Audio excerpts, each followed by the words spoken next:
You're listening to the Overcome Your Limits radio show, hosted by top motivational speaker Christopher E. Powell. We'll be bringing you thought-provoking interviews, information, and inspiration from people from all walks of life, including business, finance, education, and ordinary individuals who have conquered tremendous odds to achieve great success.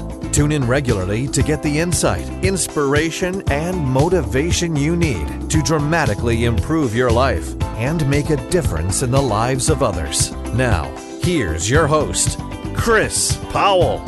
Welcome to the Overcome Your Limits radio show. I'm Chris Powell, and thank you for joining us today for another edition of the Overcome Your Limits radio show broadcast. Please join our conversation on Facebook at facebook.com/Overcome Your Limits, and also on Twitter at twitter.com/Overcome Your Limits. You also can leave your comment on our overcomeyourlimits.com website. On today's show, we will be speaking with leadership author and speaker Jim Bouchard. Through martial arts, Jim Bouchard transformed himself from dropout, drug abuser, and failure to successful entrepreneur and black belt. As a speaker and author of Amazon bestseller Think Like a Black Belt, Jim tours nationally presenting his philosophy of black belt mindset for corporate and conference audiences. He's a regular guest on TV and radio programs including Fox News, BBC Worldwide, and Fox Across America.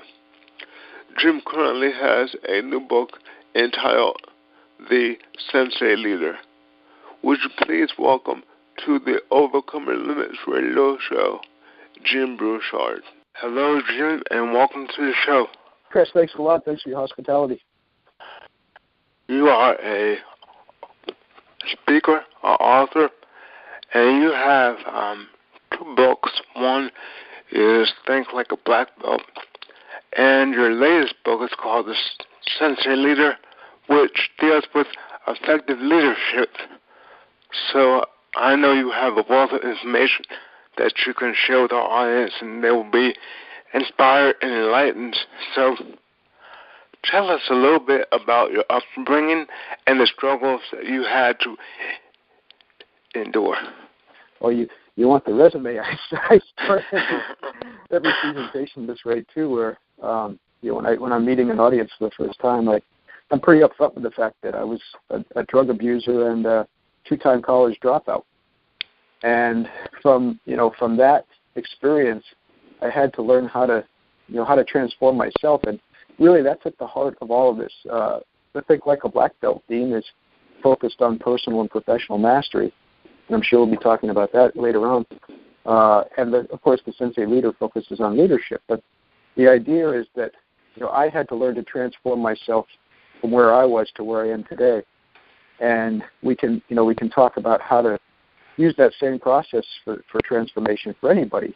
And I think it's really important to identify that the people that I admire the most, the folks that are running the best companies and folks that are best community leaders, they never stop learning and growing and developing. They never stop transforming themselves, right?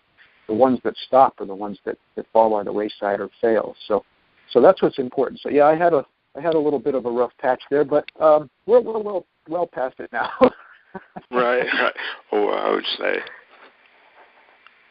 how have the martial arts developed who you are today? Well, it's funny because when I tell this story, I often say that quitting drugs is easy, and a lot of people that quit drugs, we get a lot of practice at it. It takes us a few tries, and the hard part is staying off of drugs.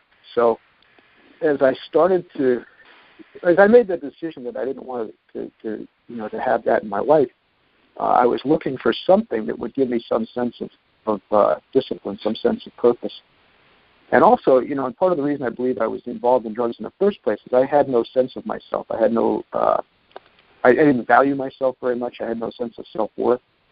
and I certainly didn't have any confidence. So at any rate, some folks were after me about martial arts. They say, hey, try martial arts. I think that'll really be what you're looking for. So one day, I guess the advice went in, and I was walking down the street where I lived in Portland, Maine, and there was a big building with a sign on the side, and in giant letters on the side of the building it said karate. So I walked in. There's a second floor walk up. Up there were two people. I know now that they were beginning students, but I thought they were God at that point, and they were throwing each other around the floor. It was making a tremendous noise. I thought it was the coolest thing I ever saw. So I turned right around and walked back down the stairs. Right. Thank goodness my first instructor, he must have needed students that week, because he chased me down the stairs and into the street and talked me into it. And that's where it started. There were a lot of twists and turns along the way. It would take us a long time to talk about that. But anyway, what it started to do for me was it gave me two things, really, that I think are very, very important to our development, to any of us. Is that it gave me, like I said, that sense of discipline, a process, if you will, for me to start to create the person I wanted to be. And the other thing was that it gave me a sense of recognition that I thought, for the first time anyway, that I was being recognized for my work, for something that I was doing, for some achievements along the way. So those are two key factors, and I think those are two key factors that I've tried to imprint on everything else that I've done, either for myself or for other people. And those, I think, are very, very important to help us make whatever transformation we want to make. Oh, definitely, Jim. I know that we all have fear of certain things that we're born with or we think is an impediment. But as you mentioned, having something that inspires you and that something you can reach for and say, I enjoy this, I can get better at this, and I can master this. Eventually, right. It kind of gives you something to strive for. And I think that's so important for people in general, is that once they have that goal and they start working towards it, it gives you a whole new aspect on life, and you kind of forget about the other things. You just start working. Well, you hit on something really important there, too. We're all dealing with something. The important part is to take a good look in the mirror and to understand what that is. We all have something in our lives that we want to change. That doesn't necessarily mean you have to be a junkie or, people that go through illnesses or something like that, or overcoming, a big challenge like that. But we all have someplace we want to go that's different from where we are today. And part of that process is constantly look in the mirror and decide what that is, isolate that, and go to work on it. And that's an interesting parallel to the martial arts, too, because if you've ever been into a martial arts center or a dojo, most of the centers have mirrors somewhere.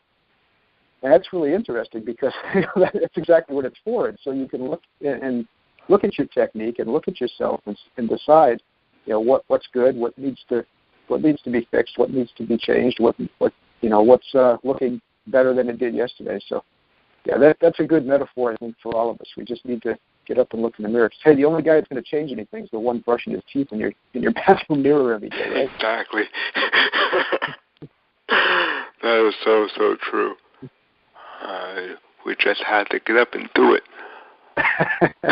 There it is, right? Well, Jim, I've heard you say that perfection is not a destination, but a never-ending process. Could you explain what you meant by this? Yeah, I say that a lot, don't I? I just did a Think Like a Black Belt keynote yesterday for a group, and I think I probably said that a half a dozen times. But yeah, that's a key phrase that came up with when I was writing Think, actually. And I have to say, a lot of times I introduce it this way. I think that's the greatest gift that the martial arts gave me, was that little bit of philosophy. Too many people, I think, these days, or in contemporary culture, I should say, look at perfection as a static point, right? Either it's how much money am I going to make, or I'm going to have the perfect job, or the perfect house, or the perfect partner, or whatever the case may be. And when you look at it that way, you're setting yourself up for disappointment, right? Because either we can't help but fall short in some regard, or we get there and we realize that we want something more. And there's nothing wrong with that. I'm sure we'll talk about this a little bit, but a true master is never finished. You can be happy without completely being satisfied. I think that's what drives us forward all the time. So, and content without being fully satisfied. So, at any rate, as soon as we look at perfection as a process instead, and that's what we do in martial arts, there are techniques and there are choreographed sets of movements. And the choreographed sets of movements, it's interesting, in traditional martial arts, there's choreographed sets of movements. And a lot of people today want to throw them away. I think that's wrong. They may not have direct fighting application, but everybody's not studying martial arts just for fighting. They're an exercise in perfection. They're hard to learn. And I think we all need that. We need something in our lives where we're going through that process of just taking something, a standard that we can look for, and constantly working on it, constantly perfecting it, knowing that it's never going to be completely finished, and accepting that. And once we accept that process is really what we're after and what we're going to enjoy, then you think about it, every little improvement you make, every small step you take, really all by itself is a moment of perfection, right? Because you're doing the process of perfection. And that, I believe, if you can apply that to anything you want to do in your life. And if you can take that, I'd sure like you to buy my books and everything and come to my workshops. But if you took one thing away, that would be it. If you can embrace that one process, that process of perfection, then you've got pretty much what I'm trying to teach. I think that's such a relief because I know in my life, and I'm always trying to work on certain things, and of course you always want to do your best. Mm-hmm. And there's like a fear. It's like, is that going to be good enough? Am I good enough? Am I good enough? And it just weighs you down. But what you just said is that don't worry about it. Just do your best because, it's a process. Right. But there's nothing wrong with worrying about it a little bit, too. I don't like good losers, right? The champion isn't the guy who Vincent Barty's there, right? Champion isn't the guy who never gets knocked down. It's the guy who keeps getting back up again. And there's something to be said for that. If we're disappointed, it's okay. We just need to move beyond that. We need to learn how to let it go. But I think when people are disappointed or they're worried or there's fear, that's all natural. It's a part of us. Fear isn't something we should run away from. Fear is something we should face and accept it. I think I say this quite a lot too, but courage isn't the absence of fear. The absence of fear is stupidity, right? And General Patton said it a little more eloquently than I could.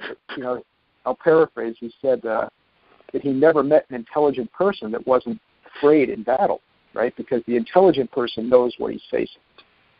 Only someone who's stupid doesn't know what he's getting into. So that's all part of it. The worry, the fear, that's all cool.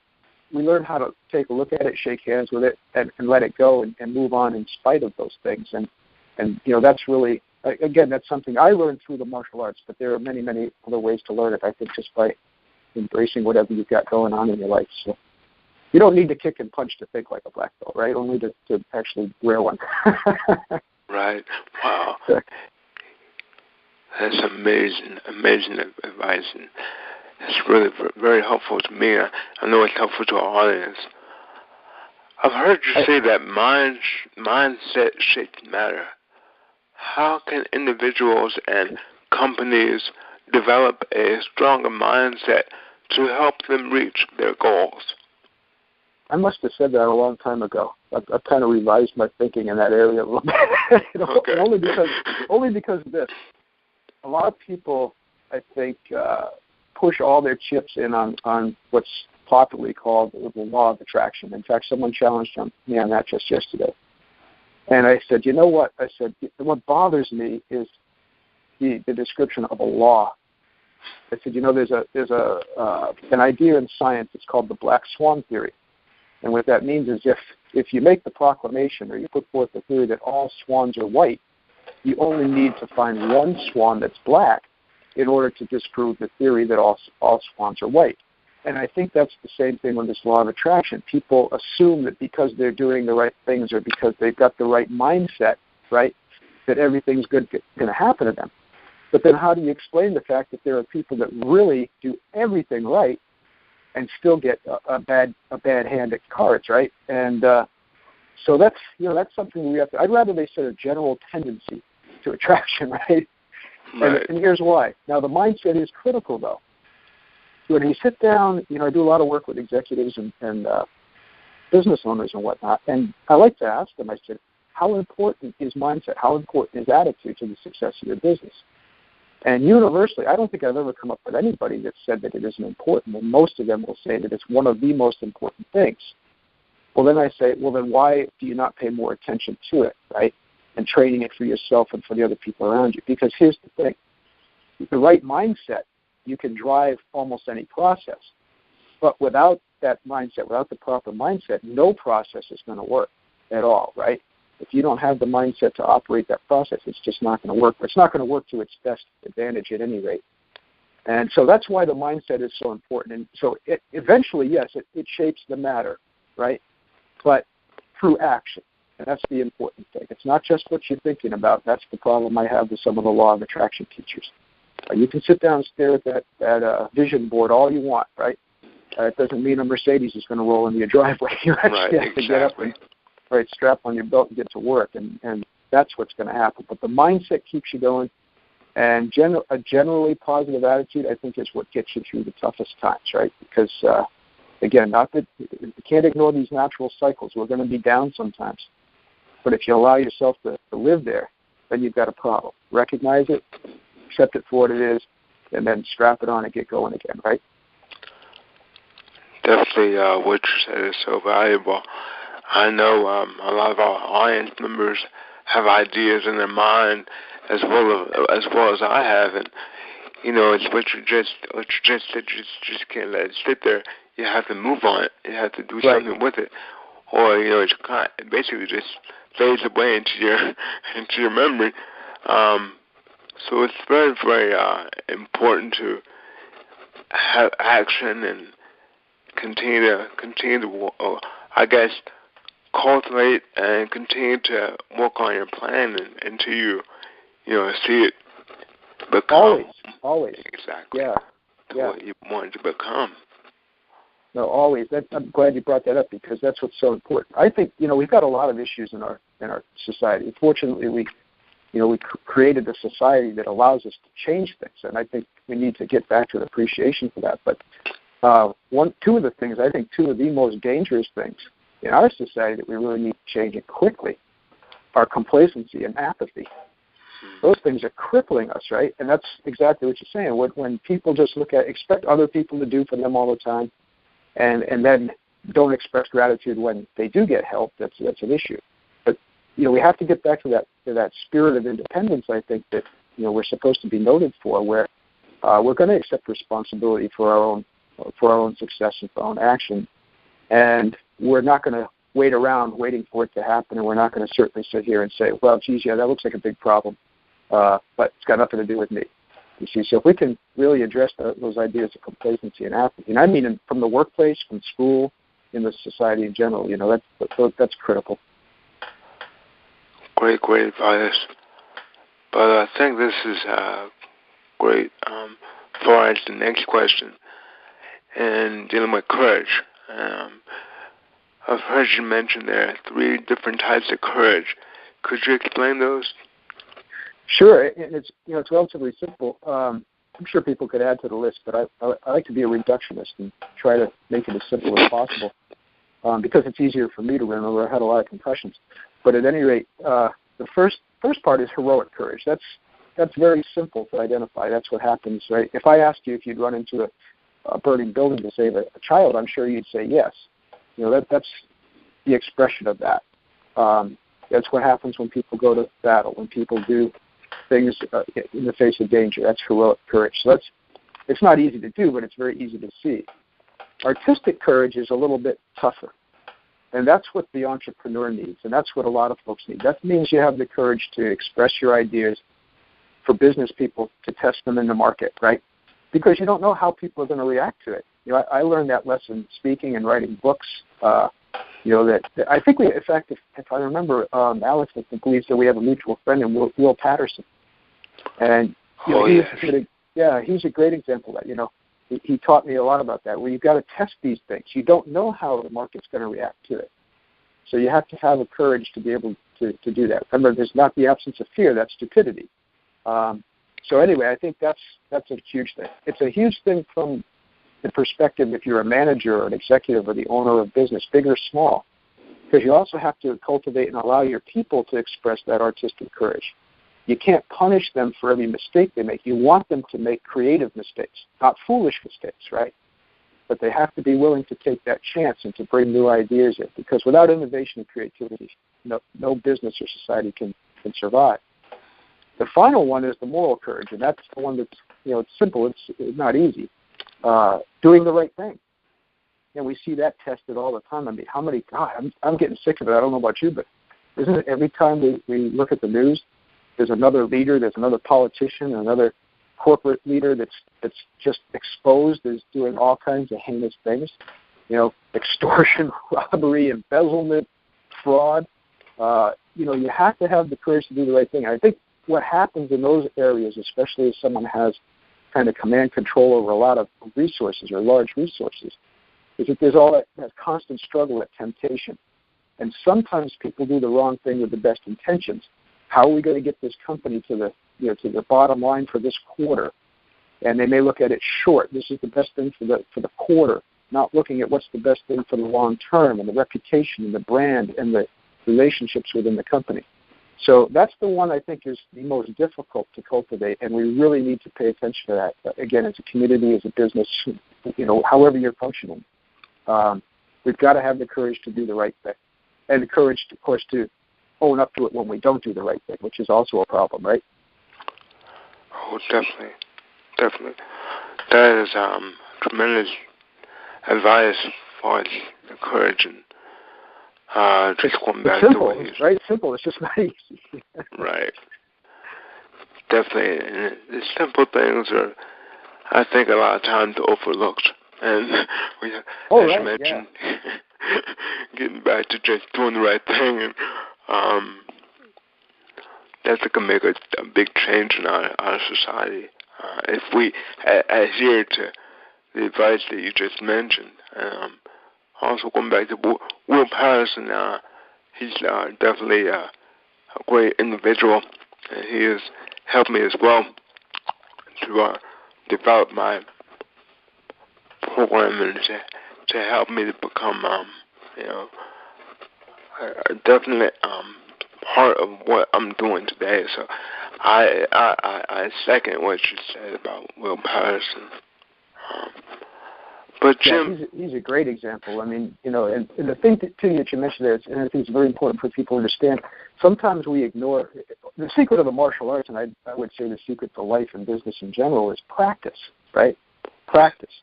And people sometimes don't practice the most basic elements, but that's where everything gets done. Sometimes I think we're addicted to complexity, and we'll spend more time on the complex processes and forget that it's these basics that really matter, right? I mean, it's simple to get the black belt. You practice. It's not easy. And it's the same thing with everything that we're talking about here. Oh, definitely. I can understand having a physical condition, how, in my case, I can't really take anything for granted, even the simple things. I must practice the simple things over and over and over again.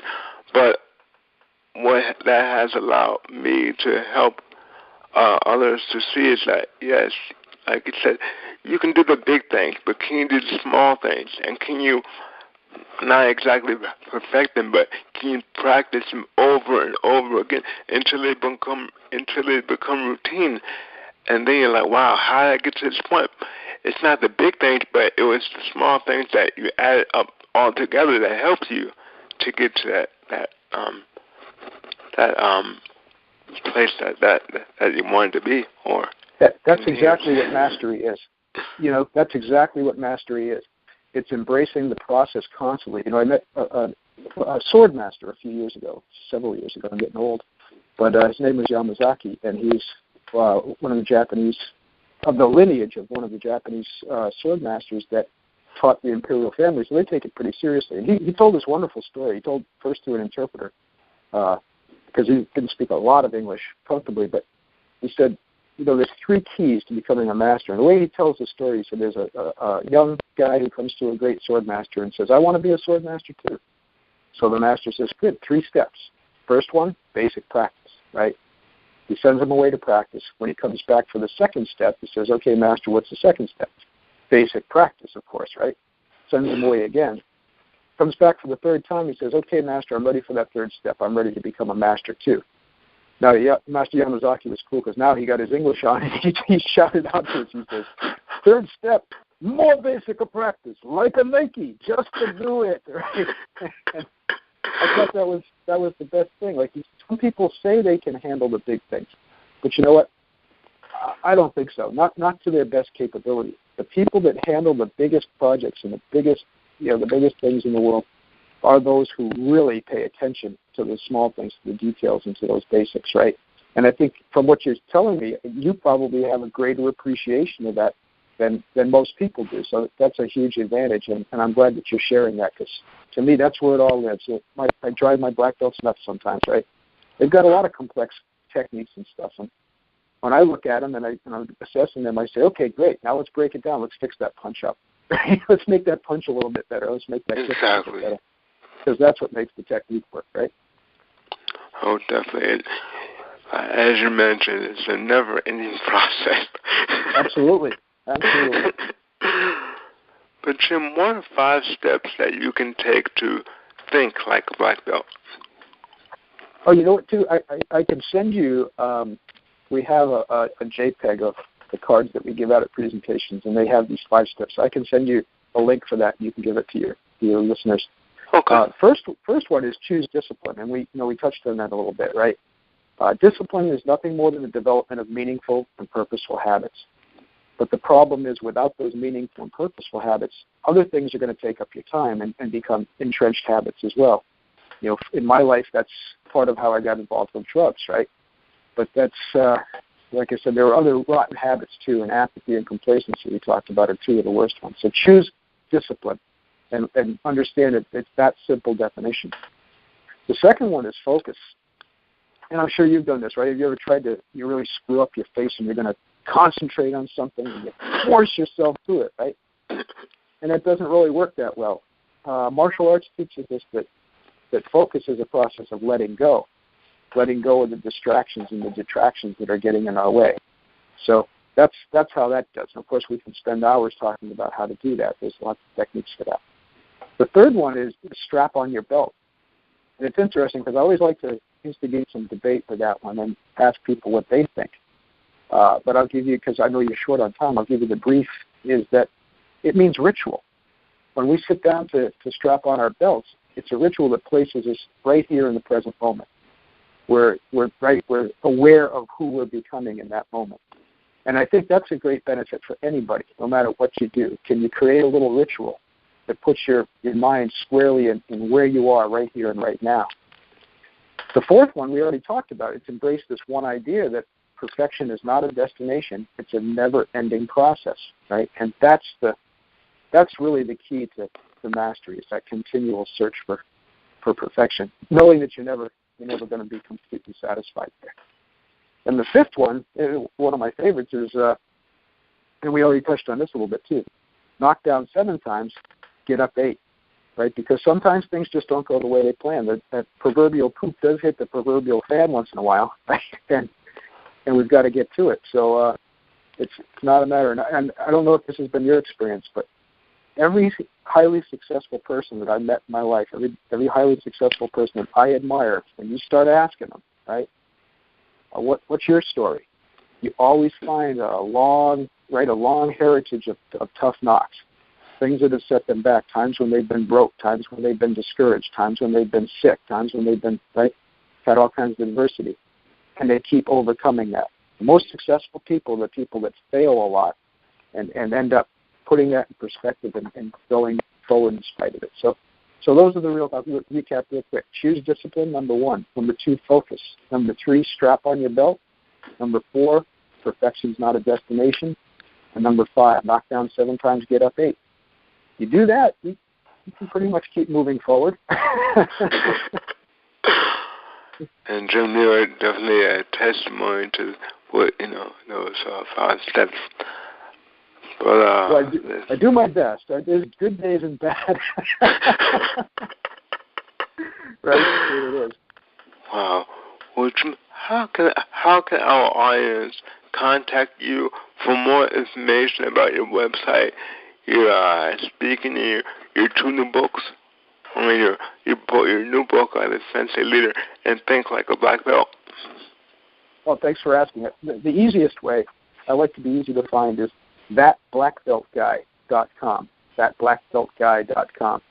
I'm also easy to find on LinkedIn, and Jim Bouchard, Bouchard, for folks that aren't living in the French-speaking provinces. But and then there's a couple blogs we have. ThinkLikeABlackBelt.org will get you to the blog on personal and professional mastery, and the SenseiLeader.com will get you to the blog on leadership. Well, Jim, we sincerely thank you for being on the Overcoming Your Limits radio show, and we must have you back again because this has been a great show, and we really, really appreciate your time. Oh, Chris, thanks so much. Thanks for your hospitality. I really appreciate it. Our pleasure. Thank you, Jim. Thank you for listening to the Overcome Your Limits radio show with motivational speaker Christopher E. Powell. Tune in regularly to get the insight, inspiration, and motivation you need to dramatically improve your life and make a difference in the lives of others. We encourage you to continue the conversation online and let us know your thoughts at overcomeyourlimits.com, as well as to sign up for our newsletter. Until next time, in the words of Chris Powell, when you possess the will to win, there are no limits that you can't overcome.